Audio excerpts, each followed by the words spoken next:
Halo teman-teman, kita lanjutin ke materi selanjutnya yaitu Making Interest Rate Comparable. Yang pertama itu ada namanya Annual Percentage Rate atau APR. APR ini gampangnya kita sebut sebagai Simple Interest atau bunga yang dibayar atau diterima dalam 1 tahun ya, atau disebut dengan Simple Interest. Simple Interest itu dirumuskan dengan interest rate per period dikali period per year. Jadi misalkan interestnya dalam secara annually, maka dia kan periodnya 1 ya, berarti dia langsung 8% dikali 1. Sedangkan misalkan nanti bisa jadi semi-annually, misalkan bunganya 5% per semi-annually, makanya nanti 5% dikali 2, karena semi-annually kan berarti 2 tuh dalam 1 tahun, makanya 5 dikali 2 nanti APR-nya menjadi 10. Nah, biar lebih paham lagi kita langsung masuk ke contoh soalnya. Di sini, jika dalam sebuah investasi, Tori akan menerima bunga 1,5% tiap triwulan. Triwulan itu berarti tiap 3 bulan ya. Maka sama saja ia memperoleh bunga tahunan sebesar, berarti berapa interest annualnya?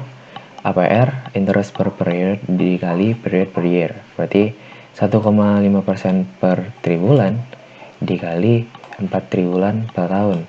Karena dalam 1 tahun ada 4 triwulan, itu udah tau lah ya. Berarti hasilnya 1,5% dikali 4 dapat single interest atau APR-nya sebesar 6%.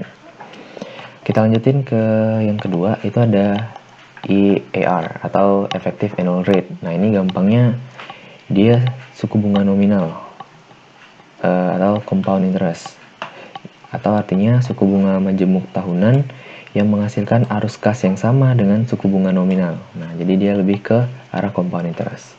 Atau dengan kata lain, EAR menunjukkan bunga yang sebenarnya dihasilkan dalam 1 tahun karena efek dari bunga majemuk.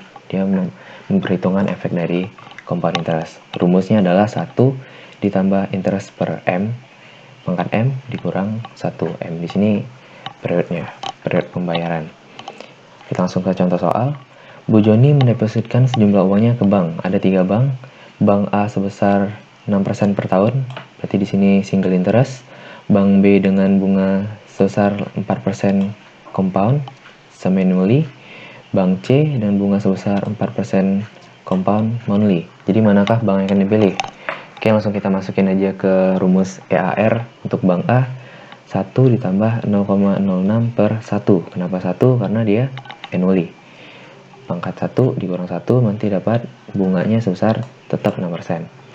Terus untuk di bank B kita masukin 1 ditambah 0,04 per 6. Kenapa 6? Karena dia semi annually, berarti periode pembayarannya dalam 6 bulan, pangkatnya 6 dikurang 1. Nanti hasilnya sebesar 4,06%. Untuk di bank C, karena dia bunganya tahunan, maka bakal ada pembayaran bunga sebanyak 12 kali. Makanya bunganya 1 ditambah 0,04 per 12 dibanggakan 12 dikurang 1, hasilnya nanti 4,07%. Dilihat dari EAR di atas, Bu Joni akan memilih tentunya bank A karena bunganya yang paling gede. Artinya dia bakal mendapatkan bunga itu lebih gede ketimbang bank B dan bank C. Makanya dia memilih bank A. Oke, sekian dulu untuk materi ini. Kita lanjutkan di video selanjutnya.